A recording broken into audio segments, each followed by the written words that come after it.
So moving on, today we have a great session for you guys from Tom Less. Tom is a senior associate team leader and bridge/structural engineer at Woolpert.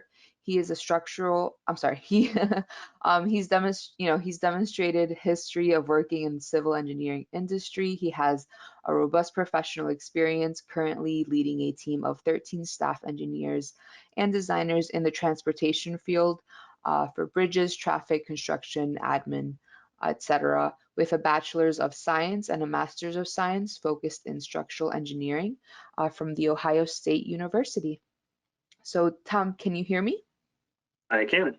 Okay, we're going to go ahead and get started. I'm going to give you presenter mode so you can go ahead and start sharing your screen. Okay, and can you see the full screen? Yes. Okay, perfect.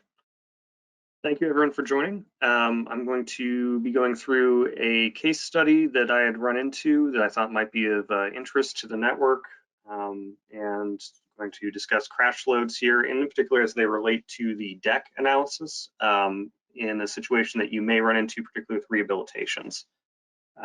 This is going to be a static analysis, and I'll get at the end, I'll talk a little bit more about dynamic analysis, or if you really want to get into modeling that true crash loading and how it impacts the barrier and barrier failure modes and all of that, which takes a little bit of a different level of effort to do. So this is a little bit more on the static end, and it's what you might see more in common practice design versus more of a specific analysis of barriers, which is a kind of like separate topic and separate presentation. So little outline on what we'll do. Sherry gave me a very good personal introduction, so I'll fly through that. Talk a little about code and crash loads in general to set up some background on what these are, what the code requires, how we need to look at it to meet our normal code requirements, and what the analysis and common practice is for crash loads. Then we'll get into yield line analysis, which is traditional analysis, and applicability, and then when might a Midas civil model be needed? When is it going to be useful to you?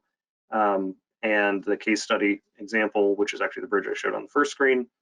And then we'll actually jump into Midas here. So I'll spend about 20-25 minutes on the background, and then maybe another 20 to 25 on in Midas, how you might set this up, apply the loads, and then look at the results. Then after that, we'll get to Q&A. So I'm not going to go through this a whole lot. I have a lot of experience in finite element analysis, particularly for complex geometry. That's where a lot of my experience lies. So I'm not going to spend a lot of time. I appreciate the nice introduction from Midas. I always do a plug here. I do a lot of work with Engineers Without Borders. It's a great organization. If you don't know about them, I encourage you to check them out. And had an opportunity to do a lot of work out of country in Guatemala and high seismic, and getting to do a lot of fun design there. So that's my shameless plug of the day, along with Woolpert, which is a international firm now. I'm out of Columbus, Ohio, but we have offices all across the US, Canada, and now South Africa, doing geospatial and design work in all types of industries. My specialty being in bridges and structures, but transportation, aviation, a number of these others throughout the country. So with that, got the marketing pieces out of the way here. So we're going to get into the crash loads. Back in the original LFD code, the crash loads were quite low comparatively. This is from the old standard spec manual 10 kips that's applied either at the top of the barrier or can be split if the barrier has a railing on top. I just am pulling only the concrete versions of this right now, and I will be for the presentation for a separated post and rail where you have individual elements of posts throughout the length. That's a little bit different, and the application of the loads becomes different. But as I'll kind of get into here, it's probably not going to be as impactful for when you would need to use a Midas civil model anyway, because the parapet being very strong is really what's driving a lot of this. So now when we went to LRFD, our loads went up quite a bit. So we went from 10 kips up to, even under a TL2 or a TL3, the transverse loading becomes 27 to 54 kips, and you get up into the very high TLs test levels, and you're looking at 124 kips, 175 kips versus that original 10 kips, so much higher on the loading. They also split this into transverse, longitudinal, and vertical loads. So you can see that in the diagram. This is all straight out of code. I tried to make sure that I included the code references there for the 13.7.2 and the appendix A13.2.1. These are applied over the length. So you have an FV loading, say on the TL3, that's 4.5 kips. That's applied over an LV length of 18 feet. Similarly, you've got the LT and LL for the transverse and longitudinal, for how long that's applying that load over, and then the total force that's being applied. Again, on the TL3 level, that'd be 54 kips and 18 kips. And you've got some guidance there on the left as to when these should be applied, when they're appropriate. At the end of the day, that becomes a bit of an owner decision, along with if you are on national highway system, you're going to have to meet FHWA criteria as well for those who are working for DOTs or even some counties, depending on the type of route. You may have to follow the FHWA guidance, which has some minimum test level criteria set. So the traditional method of how we analyze these is the yield line analysis. This was originally back from the 60s and 70s by TJ Hirsch out of Texas in the joint TxDOT and FHWA guidance. And Texas has for a long time been a leader in analysis of barriers and development of these standards. So this is where it comes from. It really is fairly unchanged since that first paper that he did way back when. And what you're seeing here is the failure mode of a typical barrier and how we would analyze that without getting into anything finite element. You can see that there's a contribution, that top left image. We have longitudinal steel that crosses this plane. There is anchorage steel at the base of this. And then there's also a shear failure plane here in this V-shaped structure. So it's actually a combination failure mode. Right here down the center along these yield lines, and then with the longitudinal steel providing some moment capacity here as it does that. So it's kind of a combo failure mode. This is really important to understand, and a lot of what is going to drive why we want to do a Midas model is going to be how this doesn't apply. So understanding when and how this does apply allows us to then figure out when we want to do an additional model. Something to note here, we've got a V-shaped failure mode. This assumes that the anchorage steel, which crosses the plane from the deck into the parapet, is sufficiently strong to develop this mode. It also assumes that the deck is sufficiently strong such that this failure mode happens. If the parapet is too strong and the anchorage is too strong, it will force that failure into the deck. So that's really what we're here to talk about today, is when you have a barrier that is over strength such that it's forcing your failure not in the barrier where we'd like it to be, but actually into the deck. And why do we want it in the barrier? Well, there's a number of reasons. One is damage repair, much easier in a barrier. You can take off that piece of barrier, you can patch that piece of barrier much simpler than if you have a deck edge failure, where you then have to take off that whole deck edge and the barrier, maybe dowel in or connect in, recast the deck, which has now a drop off to it. So you have some concerns there for maintenance traffic if you're under live load. So we really want to have the barrier act as the structural fuse in the system, which is to say it's the first thing that goes. So that's the way that code is written, is that your deck should be sufficiently strong that the barrier is the first thing to fail, because that forces the damage into the barrier and not your deck, for all those stated reasons. And they've done some testing on this. Again, the assumption there is that it's a structural fuse. If the parapet is over strength, as you can see in these physical tests that were a follow-up, again, TJ Hirsch with Althea, which I believe was one of his grad students, that it will actually fail the deck, and that's a big issue. Now, the failure mode in the deck gets a little bit interesting because that's not true moment failure that you're seeing in those images. It's kind of a combo failure again. But we kind of treat it as far as code goes as if it's just a moment failure under typical elastic conditions. Again, not really what's happening at the end of the day, but a good enough model that that's typically what we do in practice. So it can happen, and those tests did show that. In the deck overhang design, again, getting away from the barrier, we've done the yield line analysis. Now we're going to look at the deck. There are a couple design cases associated with those railing loads. So we have design case 1, which is the transverse and longitudinal forces. So notice no vertical there, just the transverse and longitudinal under the extreme event combo 2. We have the design case 2, which is just the vertical, no transverse now under the extreme event 2. And then design case 3, which is really not a crash loading at all. It's actually just the vehicle sitting close to the barrier with its normal vertical load without hitting the barrier, but right up against the barrier. So those are the 3 cases that are specifically called out within code for the overhang. And then the CA 1342 is the commentary section where it's talking about the deck overhang. So this is very applicable here, which says if the deck overhang capacity is less than specified, the yield line mechanism may not develop. And that's really what we're concerned about here, is that particularly in a rehab situation, you may be making your barrier so strong that you're forcing your failure into the deck. And on new designs, they typically do not want you to do that. They want, the code wants you to make sure that your deck is stronger than the barrier in order to avoid that. The other piece, though, here is that the crash testing program is oriented towards survival, and that they do make a comment that if you have a very over-designed railing, this could then relate to a very over-designed deck because of that structural fuse requirement.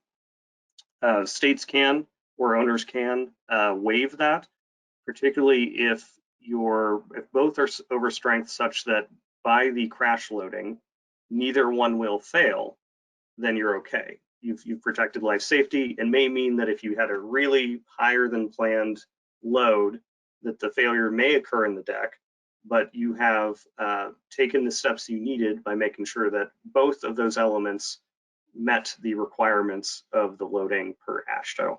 So that's something that's an extra step that can be taken, and that's where you start to get into where a Midas model might be useful, where you're looking at both of those elements being over strength, or maybe the parapet being over strength and the deck being under strength. That's where we can no longer do yield line. These things don't apply. We have to go outside of code a little bit in order to analyze our structure and make sure that we're protecting life safety, health, and welfare. So that gets into when is it appropriate to maybe do a model here. If you're performing a new design, you probably really don't need one. Because you're going to look at just the traditional yield line analysis. You're going to make sure your deck is stronger than the parapet and that you get your yield line failure mode, at which point there's really not much more you need to do. When you're designing that, and I'll go into this a little bit on the next slide, we want to watch our detailing to make sure that we're getting our hook and development lengths addressed, that we're incorporating those to get appropriate development, and when we don't achieve appropriate development, that we're reducing the capacity accordingly. When we modify an existing railing, which is really the case study I'm going to go into, it is very possible that the parapet can become increased in strength such that originally the failure was occurring in the parapet, but it is no longer. And that can be an unintentional thing. Great, we can face this railing. It's better for safety. From a crash standpoint, a single slope is much better at deflecting vehicles. So we want to do that. That's awesome, but unintentionally, you may be forcing that failure mode into a different part of your system. So the first check there is to perform the yield line analysis, then a moment analysis on the deck to check to see if your deck overhang has capacity, what the actual railing capacity is, and then if the railing is stronger than the deck, then you can go to the next step. So, okay, railing is stronger than deck, so then the question is the deck strong enough just to take the full load? If both of those conditions are met, you may not have to go further.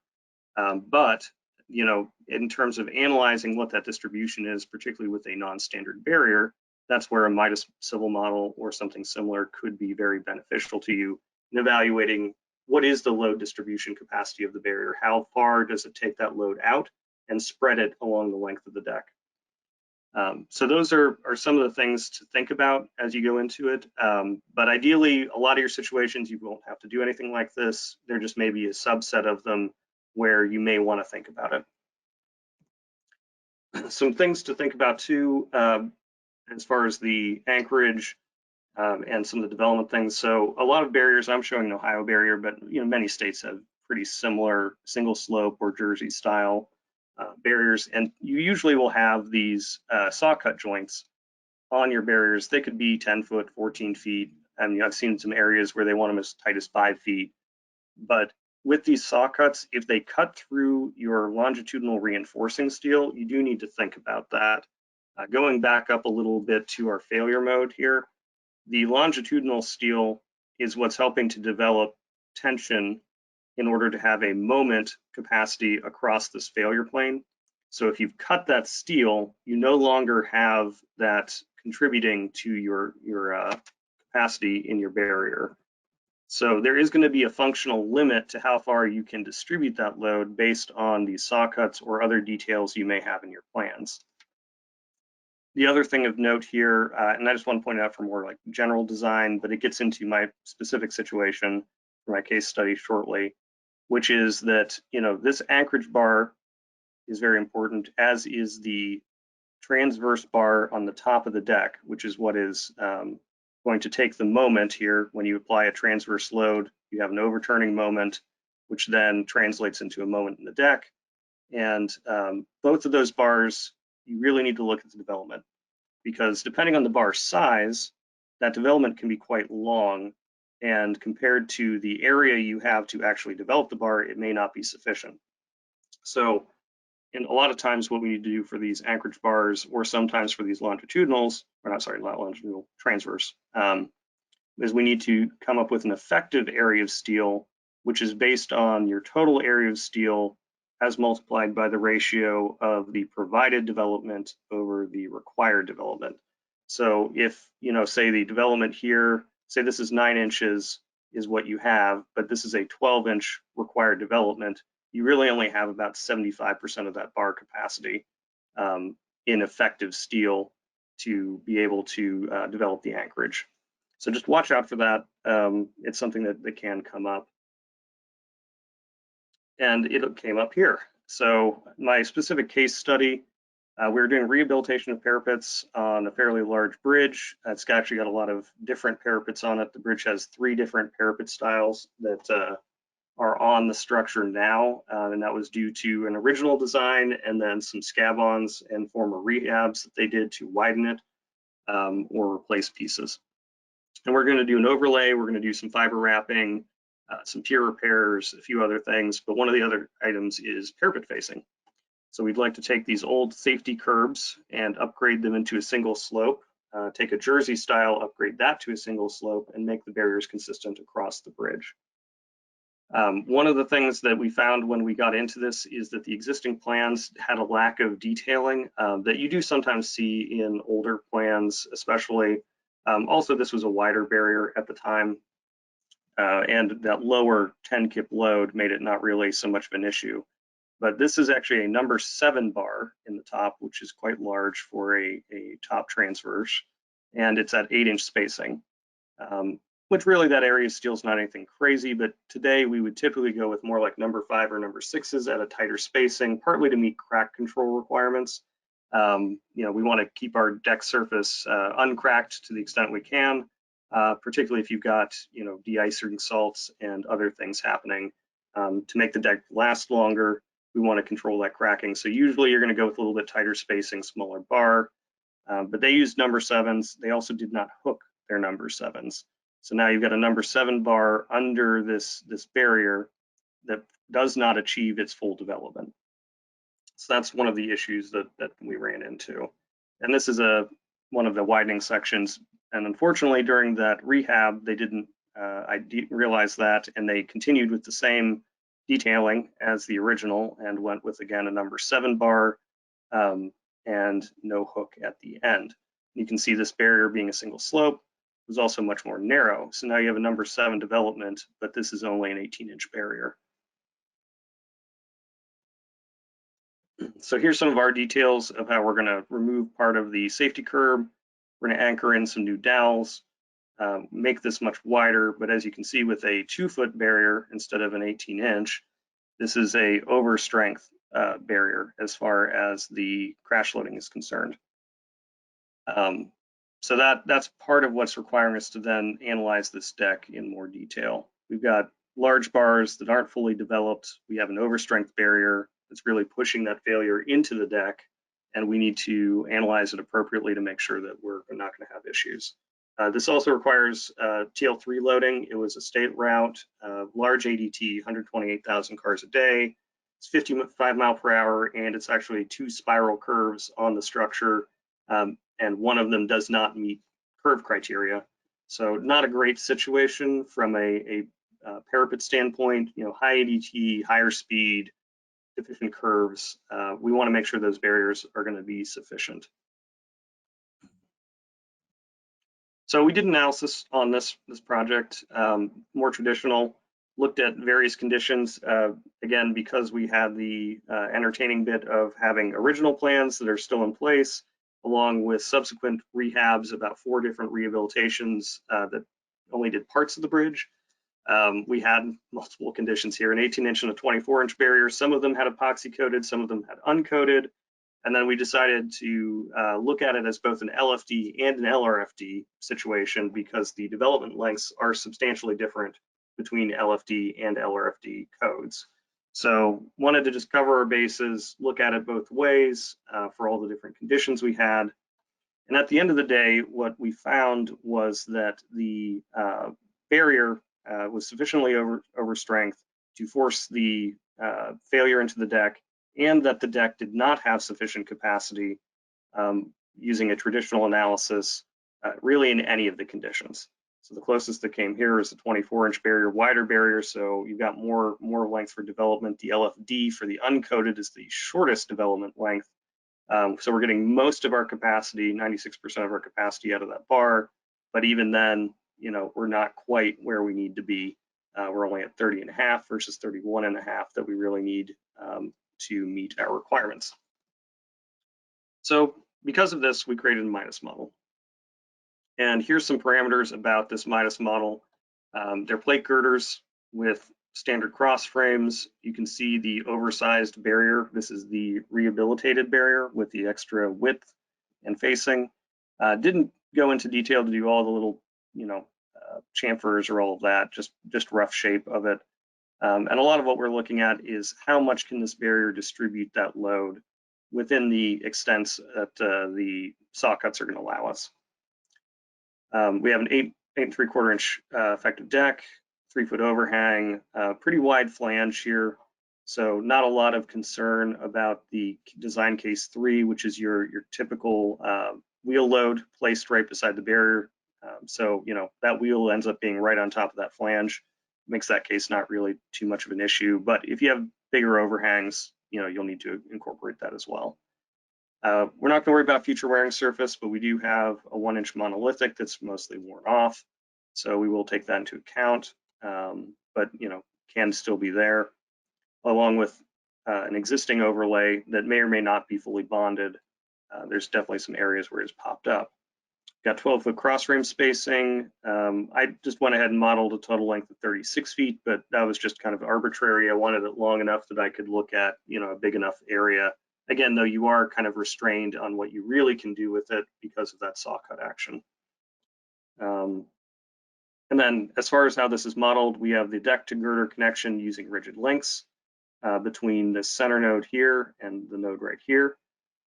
That's just basically tying the two together as a composite model. And then the impact was applied as nodal forces. You could apply it as a line load if you like, or a solid load. I just chose to do it as nodally. I'll show that here in a minute once we get into Midas.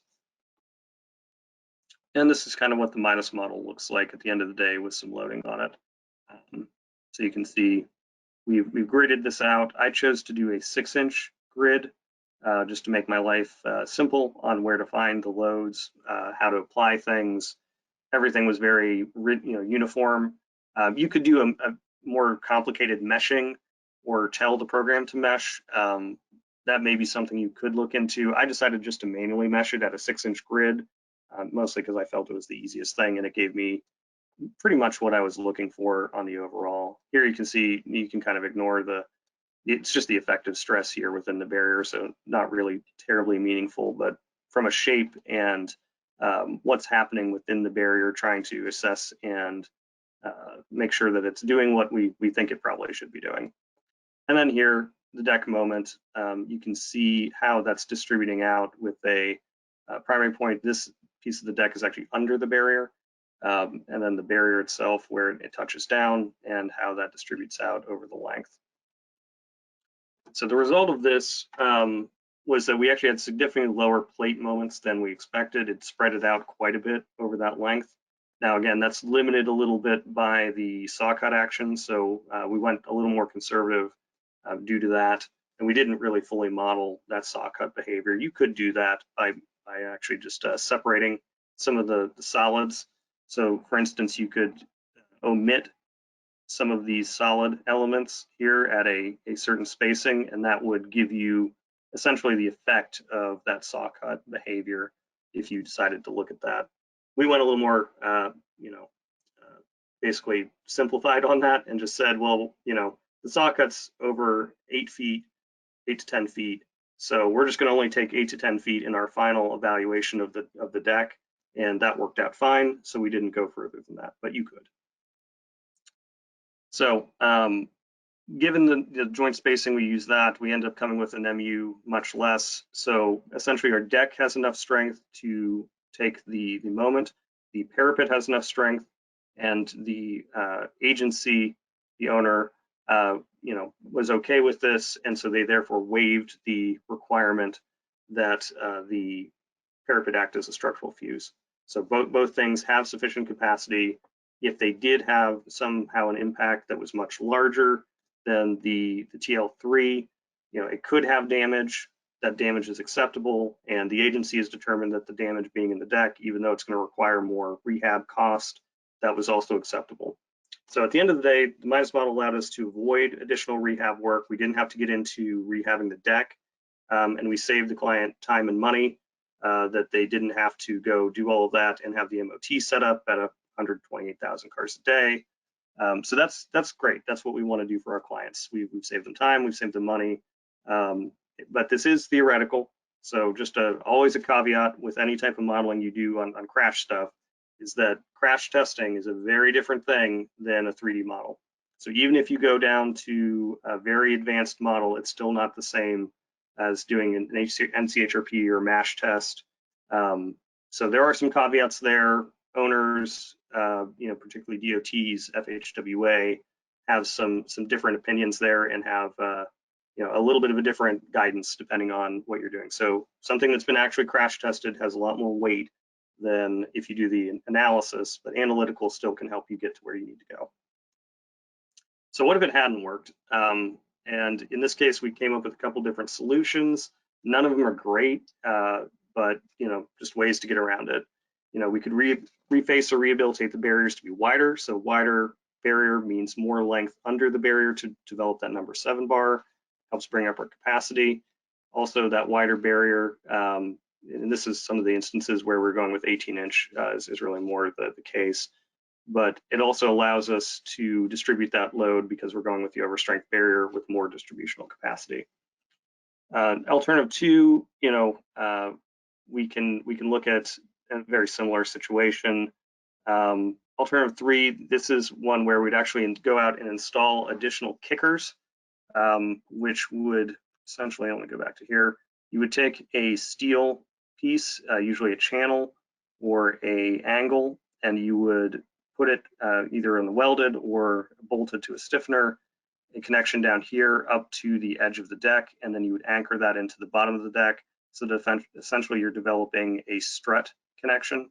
And so if a load were to hit this, the load, or at least a good portion of the load, would be transferred directly into the strut in compression, which would then go directly back into the cross frames. So that's one method you could do here. These are deep beams, or girders, I should say. They're 68-inch webs, so that's a long strut to do that with. So that's not really ideal. We'd also probably have to do that at about half the cross frame spacing, which is a lot of them. It's about 1,000-foot long bridge, so that's a lot of steel to put up there. Didn't really like that. Again, we didn't have to do any of these, but that's something that you could go to if you really had to. Or at the end of the day, you just replace the deck edge. You know, cut off the deck edge, dowel in, or connect onto the existing steel, and then recast that deck edge with the proper, you know, detailing and a new barrier, which is probably the cleanest overall final product, but also the most expensive. So we'll get into the Midas model now. So I'm going to start with just a partial model of how I set this up to begin with. And I'm going to run through kind of left to right here. You may already be aware of where all these things are, but just for those in the audience who might not be, how we set this up. And the easiest thing I found was to basically make my little strip creation here. So I've got my geometry set up for the first interior and the exterior girder with a cross frame, and then we have our deck and our parapet. And these are modeled here as plates. So the girder is separated into plate elements. The deck is also plate elements. The cross frames here are beam elements, and then these are solids for the parapet. And you can find all of these in your node element creation tools. So you can create element, and then it asks you what type you're going to do. So the general beam, tapered beam is what we used for the cross frames. You could go with a truss element as well, which really just restricts the moments so that it's more of an axial only. Either one probably works just fine. The moments in the cross frames are small here.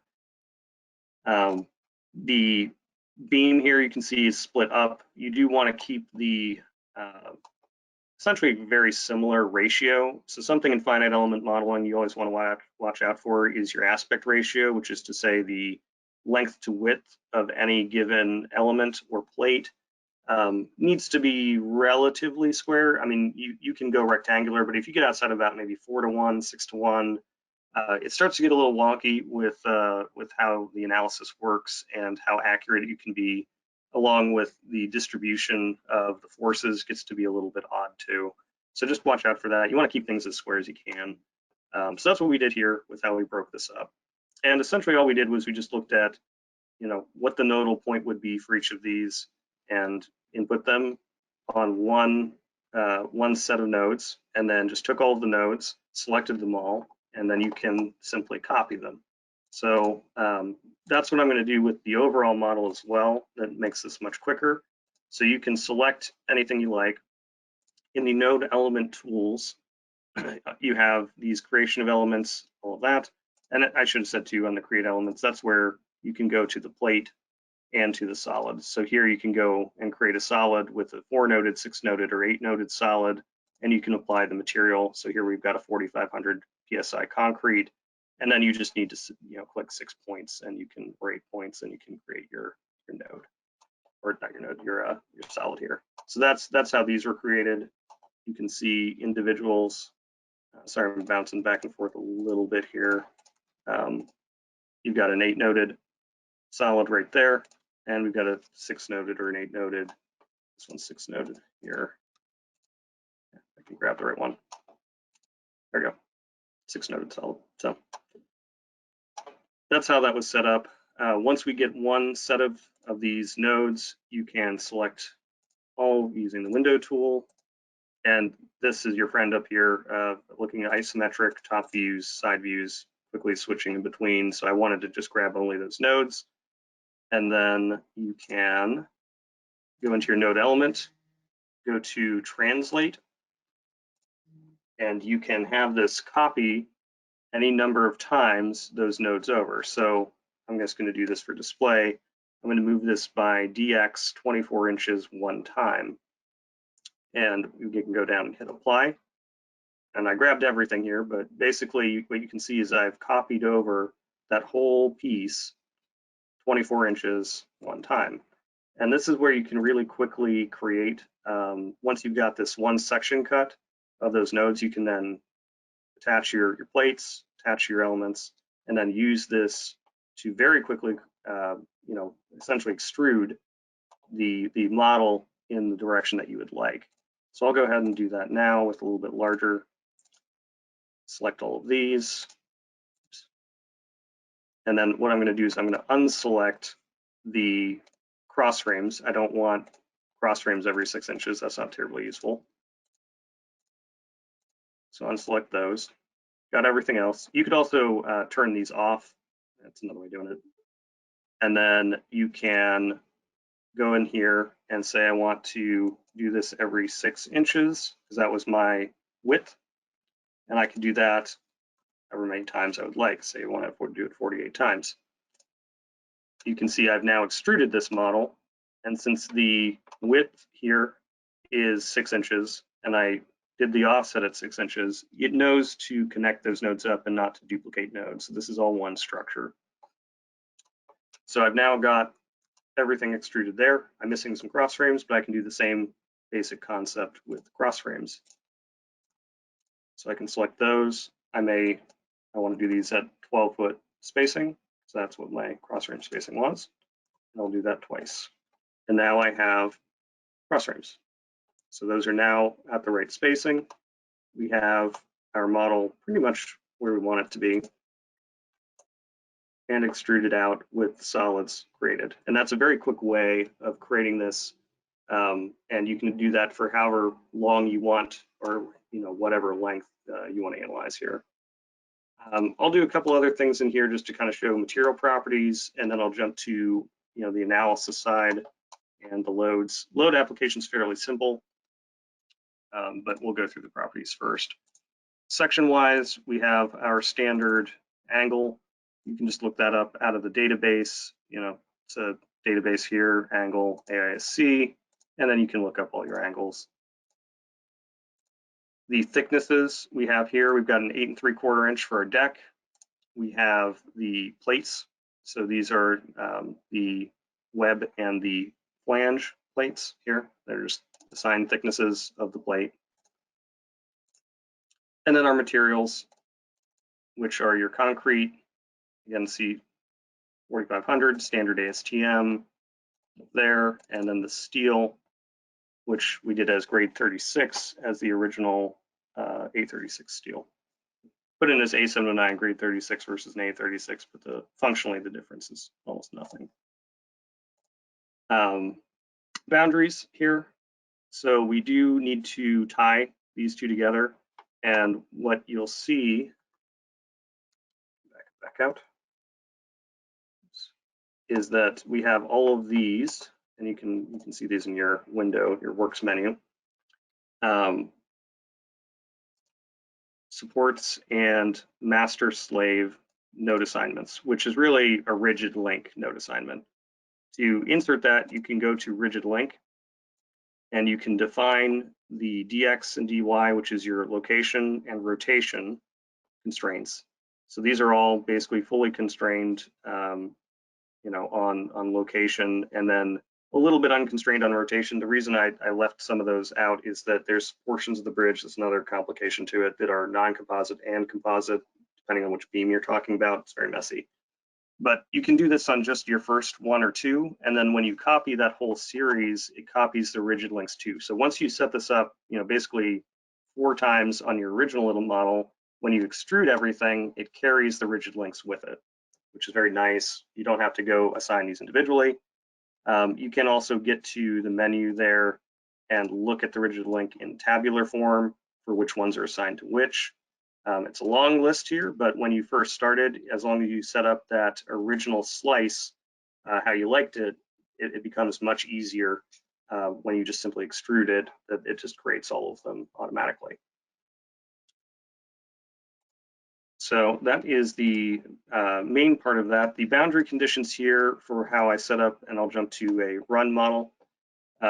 What you'll see is I simply define the edges of this. When you do a cut onto an element that continues on, kind of indefinitely, It's not uncommon to just assign, the properties to the cut line. I also really, as far as this model goes, I'm really wondering what is happening within the deck in this small region and what's happening within the parapet. So I just went ahead and fixed these. This is a long enough model that essentially we're reaching near zero stresses at the end anyway. So I just want to make sure that, as it returns back to the rest of the structure, that we are analyzing that appropriately. You could also put a fixed or pinned line here of supports on this edge of the deck, but as you'll see, it really doesn't have a lot of stress once you get that far inside that it becomes terribly meaningful. At least in this instance. I won't say that's in all instances, but in this one, that was the case.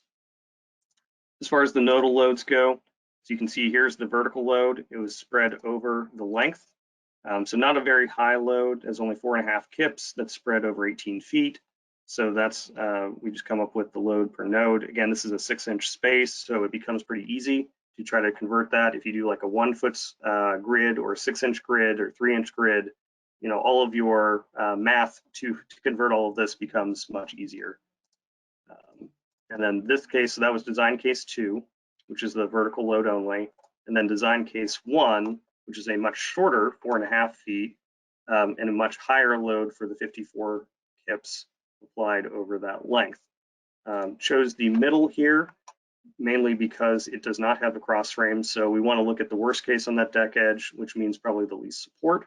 So we're going to do that in between the cross frames. You could do it at a cross frame or do a series of loads or moving load if you so chose, but didn't feel like we needed to go that far on it and just simply did that load. I also omitted here doing the case 3.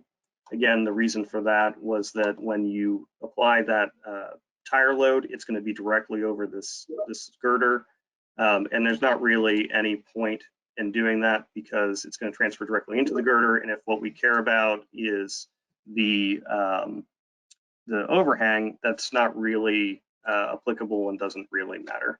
Sorry if I've got any pop-ups from my emails or my Teams. I think we're all living with that these days in our virtual environment.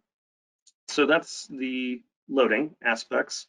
The supports, we've got our boundary conditions, rigid links, section materials. It's all fairly simple if you've done a good amount of finite element before.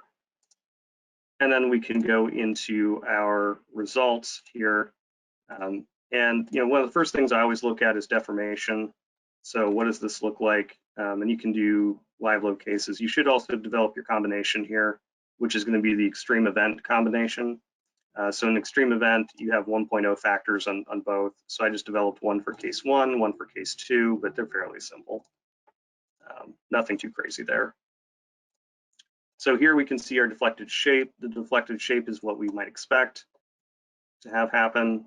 That's always one of the first things I do is just, conceptually, does this make sense? Is this how we think the barrier should be acting under this load? And remember that this model in particular is looking at the barrier as overstrength, so we're not going to see the full yield line, but you can actually kind of see how that yield line develops here. Even though this is a full elastic model and we're not incorporating the nonlinearity or the cut pieces on the jointing there, you can still see how that shape and that yield line is developing. So in this case, we are assuming that the barrier is going to stay in the elastic range and we're not going to have any issues.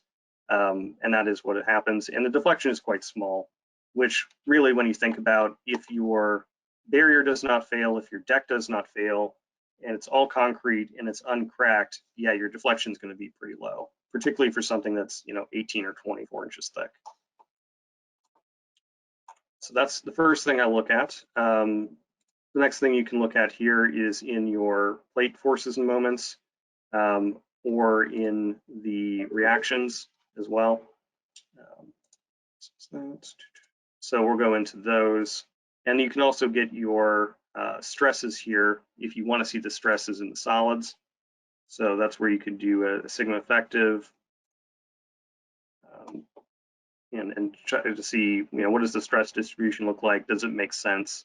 It's not really giving you a lot of other information, but it's always a thing that I look at to make sure that whatever I'm analyzing, is it coming out how you might expect? Is the distribution plot what you might think? Is this also a smooth distribution plot? If you have a lot of jagged edges in here, that may mean your mesh is not tight enough. So we can go to our plate forces and moments, and this is probably the one that we're most interested in looking at, and you can see then in different types of moment here how the distribution is functioning and what the overall graph and plot is. You can also then look at in this, and I did an M-max here, so that's why it's a little bit of a distinction because we're over the support. Better. So we can see under this plot that the barrier is distributing the moment out quite a bit. And let me go to the right one here. Apologies. And you can see how that is. Now, one thing, and you should learn from my mistake here, I forgot that I hadn't fixed this model. When I built these plates here originally, I built one of these going around clockwise and the ones on this side going counterclockwise. So the actual, when you look at the M-max and M-min, they're actually flipped from the center line of barrier, or not barrier, girder. So these ones I developed clockwise or counterclockwise. These ones I did clockwise. You should do them all the same direction. So when I look at my M-max and my M-min, their plots are flipped, and that's why. So do watch out for that and learn from my error on this particular one. I did my final model, which I apparently didn't copy the right one over here. I corrected that and I flipped these plates back over so that it was all going the same direction and in the right method. So sorry about that for this thing, but learn from my error. Always draw your plates going the same clockwise or counterclockwise. Doesn't matter which, just do them the same way.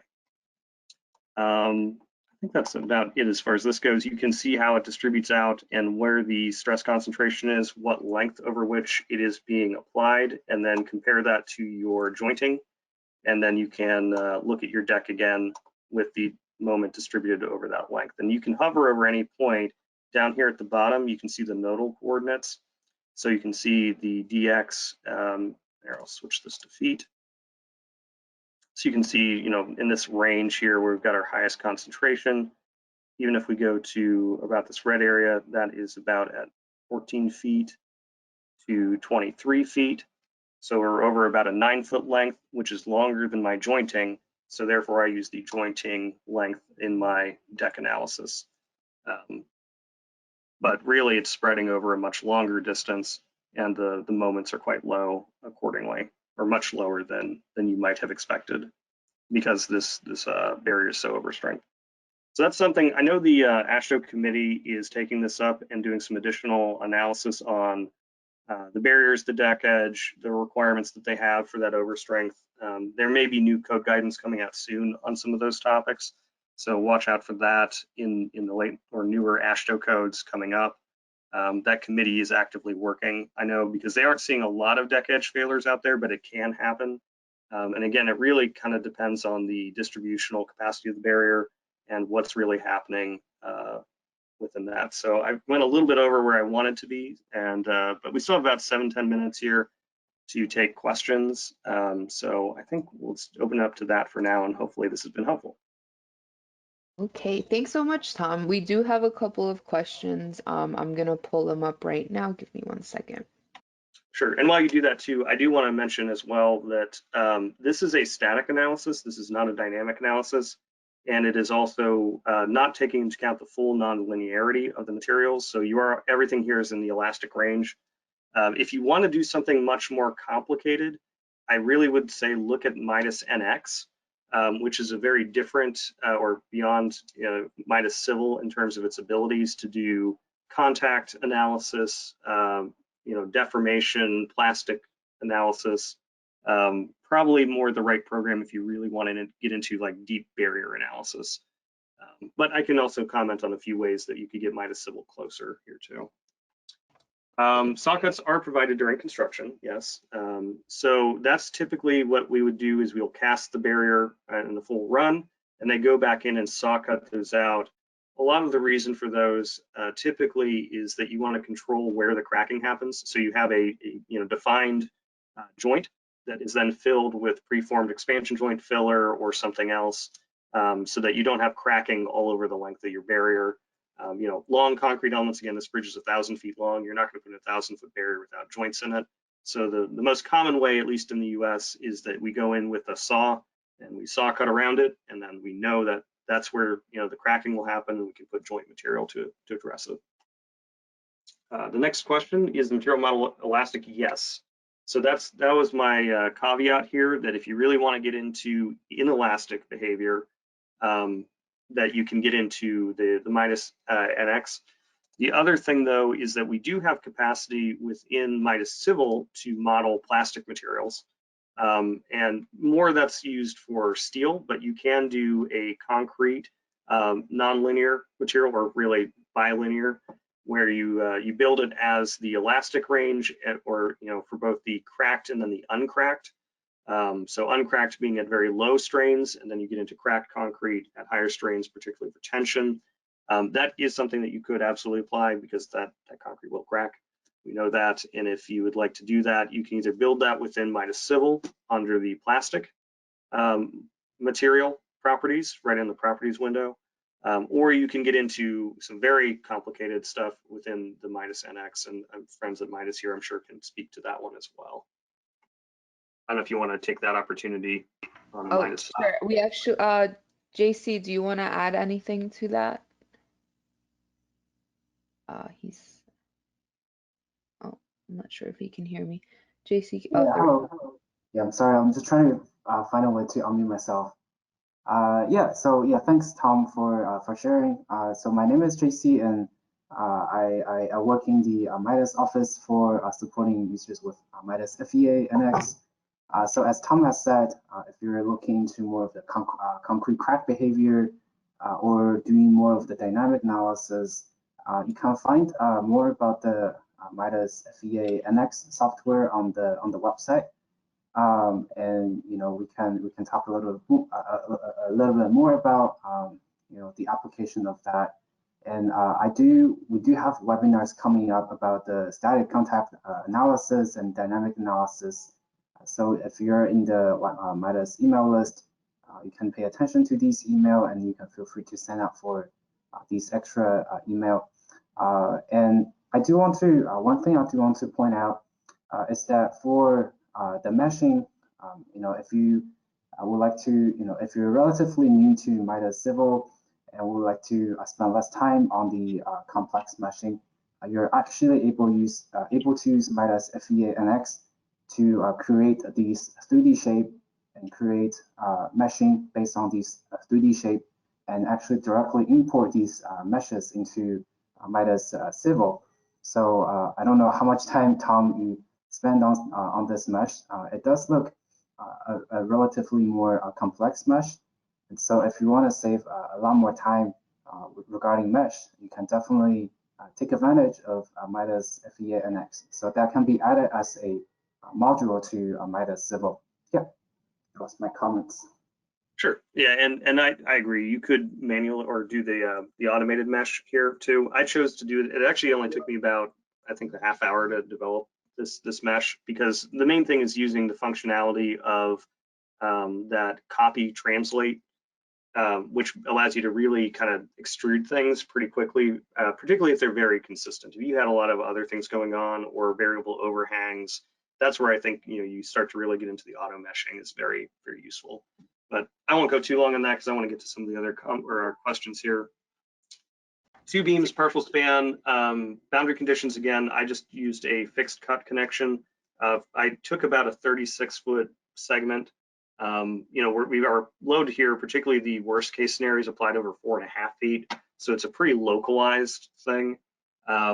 As far as how sensitive is it, I mean, basically when I got beyond about 24 feet, it really didn't seem to make a lot of difference. That the phenomena was localized enough, particularly at our worst case scenario with the 4.5-foot distributed load, that it really didn't make a lot of difference when you started to get out past that. So you could extend this to, you know, your full 100-foot span, but I don't know that you're really going to see a lot of difference as the deck and barrier. Now, beams would be another question. If you really wanted to look into what's happening in your beams or your cross frames, that's where I think, yeah, you could look at expanding that model getting it a little bigger to capture more of that behavior. My model is probably a little more rigid on the boundary than it really truly is, but again, I didn't see a lot of difference in sensitivity there for the worst case scenario.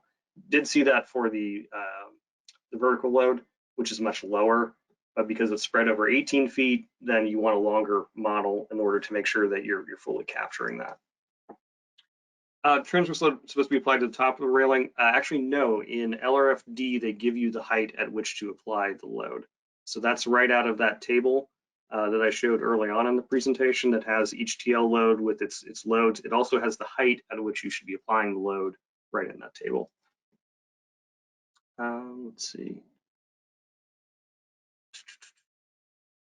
So the Poisson effect and torsional moment in the horizontal direction.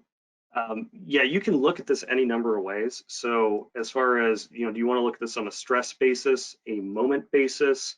Do you want to incorporate, the combined, really it's a combined stress thing. You could look at it that way, absolutely, instead of looking at it more traditionally on the moment basis.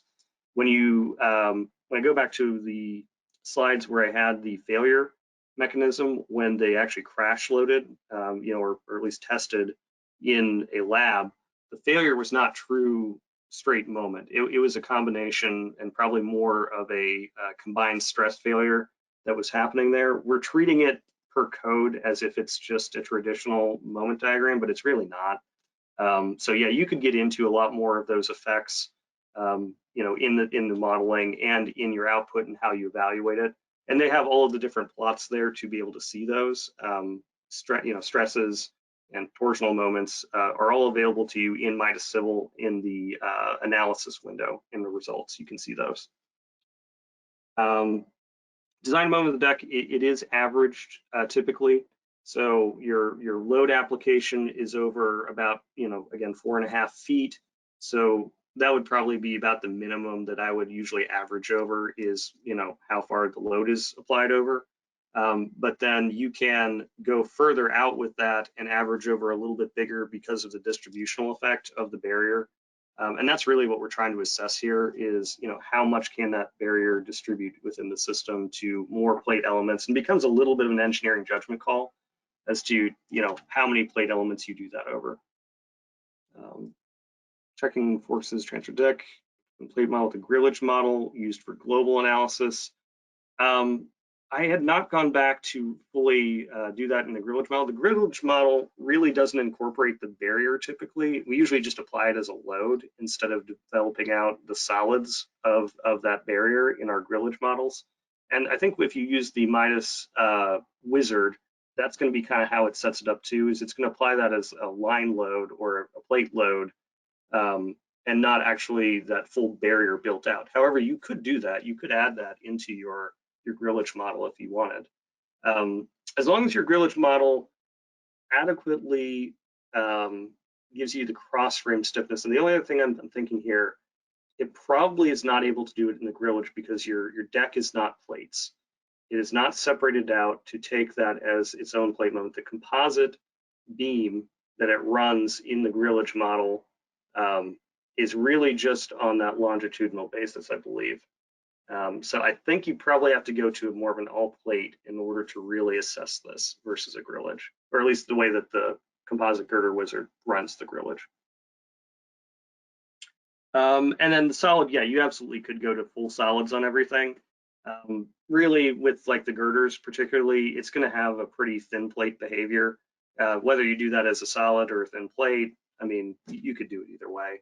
I didn't see a lot of value because mostly I wasn't really interested in what was happening with the girder. Now, as far as the deck, yes, you could also do that as a solid.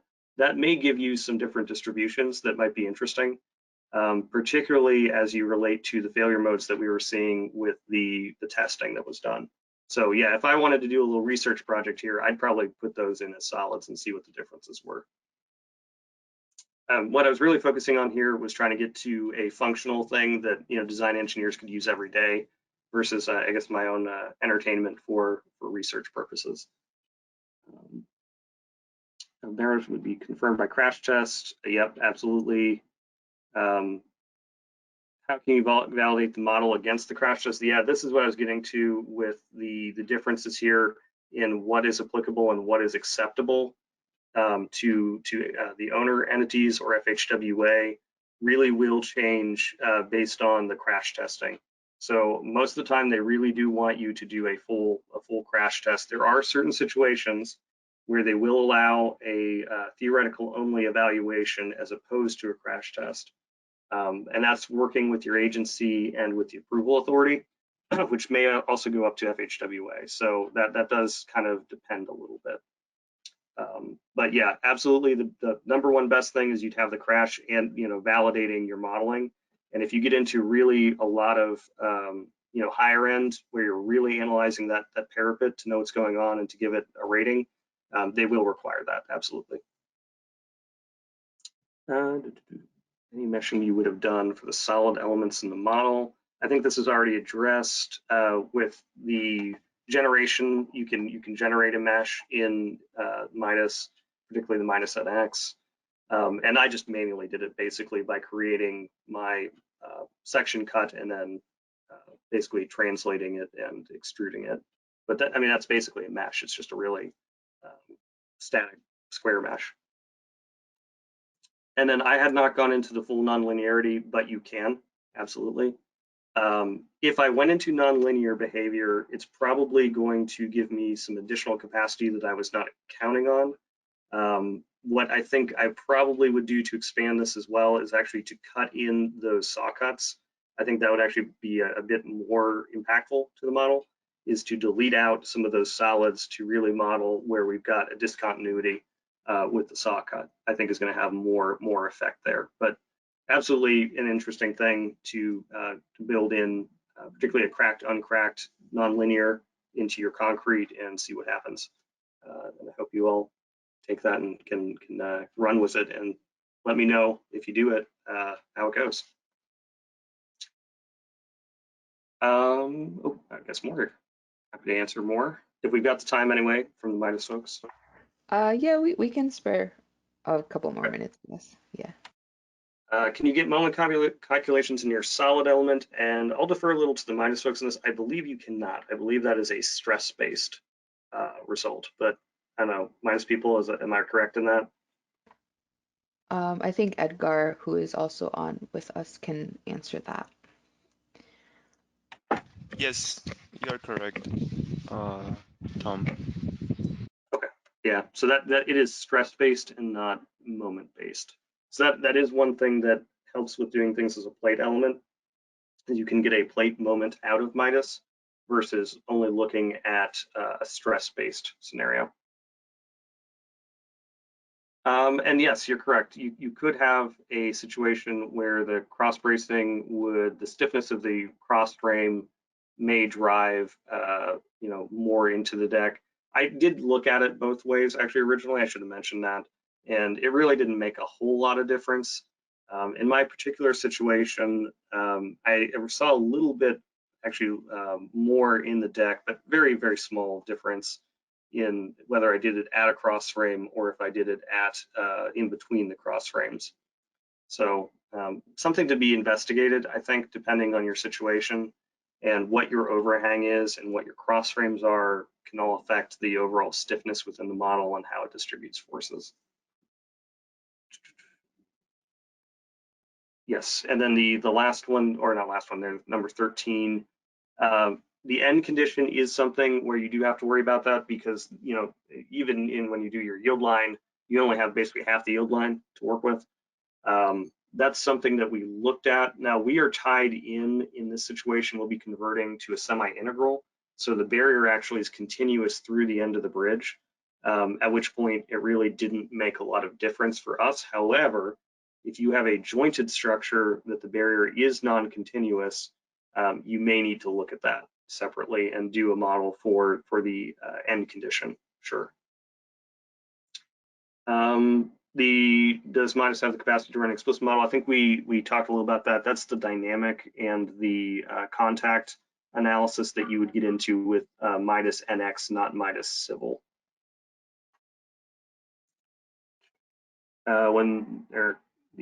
Let's see, when there are expansion joints in the deck, the barrier load applied at the edge, the end of expansion joint becomes conservative. How are stress concentrations averaged out at these locations? So I think that goes again to the question about what you do at the end of the bridge where you're up against a joint. And that really is going to depend on your joint and how stiff or not stiff your conditions are at that point. So I think it's something you're gonna have to evaluate on a case-by-case basis as to what that distribution needs to look like and how your boundary conditions get put in. So if you had like a big concrete diaphragm, say at the end of the bridge over the abutment, that's going to be much more rigid than any type of cross frame, and due to that, it's going to change how things distribute. And the same thing with an expansion joint that's steel. Right, if you had a steel modular joint or just even the standard steel expansion joint, that's going to stiffen up that edge. And you could put that into the model as a steel solid too, if you wanted to, in order to help to evaluate how that changed things. But it's definitely, I'd have to say case by case, you're going to have to look at that, apply engineering judgment. And then the 4-rail bridge railing with W post. So I did not look at these specifically. And the reason for this is that typically those railing with post rails are not over strength, usually. So normally they have a much lower capacity than what the concrete parapets are, which means that they're less likely to force the failure mode into the deck. They're more likely to have a plastic hinge failure mode, particularly steel. If it's an all steel rail, I'm not as familiar with the specific New York bridge rail, but I could look at that. But typically when you have a 4-rail or a steel rail, you're going to force your mechanism to plastic hinging within the railing itself. And it's usually not going to put that failure down into the deck. But if you're sufficiently overstrength, it can happen. So I would say you need to look at the failure mode of that railing and then determine if it's overstrength enough that it's a concern. Okay, yeah, that's it. That's Okay, the end sorry I of went a our little question. over, but hopefully I was able to answer everyone's question adequately. Yeah, absolutely. I think you did a great job, and I think everybody got their their questions answered. So thank Cool. you so much. Actually, Lucy and Tom, do you mind? So this is JC again. I just have a comment regarding some of the people asking about the, for example, dynamic explicit analysis. So Omar, Midas FEA NX actually is able to do dynamic analysis using the solid elements, but it's still in the implicit, realm. And so if you want to go to explicit, we're still talking about maybe the possibility of including the explicit solver, but for in general. So if I can share my screen really quick for 1 minute, I can show you a very quick example of that. Lucy, do you mind making me the Yeah, presenter? sure, no problem. Go ahead. All right. So you can see my screen. Yes. All right. So yeah, everyone, this is the how Midas FEA NX looks like, and this model shows a reinforcement concrete 4-point bending test. So in this model, we were testing out using a displacement value for the top 2 points to incrementally load this beam downwards. And so we're also including some of the rebars. So for example, if I turn off the concrete, you can see the rebars and then pre-stressed tendons inside. So when we're doing the 4-point bending test, we're able to actually incorporate the concrete nonlinearity. So in this case, we're actually able to look into the plastic strain and plastic stress. And so we are actually able to observe, when you're loading the middle two steel plates downwards, so what kind of failure pattern, what kind of crack behavior you're expecting to see. And actually in the result, you're able to see the time history progression of these cracks. And so, as Tom has mentioned, if you're looking into more of the detailed analysis, more of the cracking behavior, or simply model some of the more complex geometries, using your analysis tool, definitely look into Midas FEA-NX. And you can find more about the software on the website, and you're also welcome to email us, and we're able to talk more about the software and how that can help with your projects. Yep, so that was my my part. Thanks, JC. But yeah, like JC said, if you guys have any more questions about whether it's about the presentation itself, about Midas or about Midas FEA-NX, or if you have any more questions for Tom, feel free to email us at grow@midasoft.com. But yeah, that concludes our session. Tom, our audience is all saying thank you. Your session was very informative, so I think this was a very, very successful session. So yeah, thank you so much for this session. And thank you everyone for attending, and Midas for hosting. Of course, anytime. But yeah, that concludes our session. Like I said, if anybody has any additional questions, comments, or feedback, please email us at grow@midasoft.com. But besides that, yeah, have a great day, everybody. Tom, again, thank you so much. This session was absolutely amazing. Thank you so much. Have a good weekend to all of you. Bye.